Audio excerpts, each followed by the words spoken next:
Le patrimoine, qu'il soit matériel ou culturel, est sans doute la meilleure trace de notre passé. Ce reportage vous emmène à la rencontre de ceux qui s'emploient à le sauvegarder.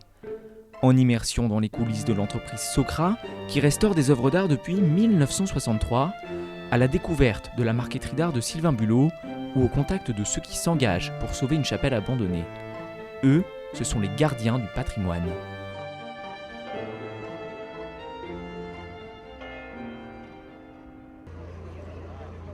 Des centaines de personnes sont réunies, place Châteauneuf à Tours.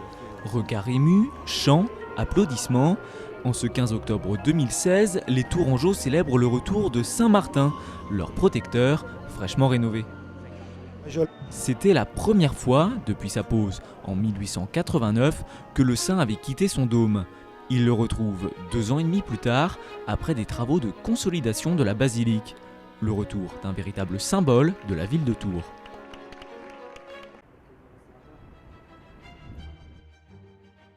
Mais où était donc passé Saint-Martin durant tout ce temps? La réponse se trouve ici, à Périgueux. Car en plus d'être spécialisée dans la truffe et le foie gras, la Dordogne accueille l'une des plus grosses entreprises françaises de restauration du patrimoine. C'est la Socra qui a été choisie par la ville de Tours pour rénover la statue. Régis Fouché, conducteur des travaux, a même conservé un petit souvenir du passage de Martin. Donc c'est la pointe d'origine du paratonnerre de la statue de Saint-Martin, voilà, qui a été remplacée par une pointe qui répond aux normes modernes. Pas moins de 5 artisans ont été mobilisés pendant 6 mois pour redonner à Saint-Martin son aspect d'antan. Cette statue, au fond du hangar, attend de subir le même traitement que le Saint Tourangeau. Une statue en bronze où on voit les œuvres de la pollution qui ont créé des coulures noires.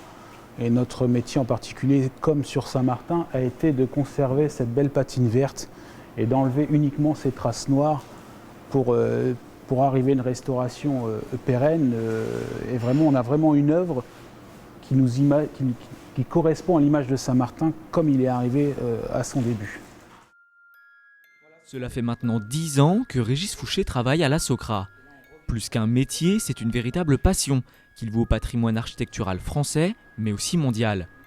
La Socra est mobilisée à l'international pour des rénovations de statues, mosaïques et autres monuments. Pour répondre à toute cette demande, l'entreprise périgourdine s'appuie sur une équipe hétéroclite et c'est ce qui fait sa force. Chaque personne ici dans l'atelier a des parcours complètement différents.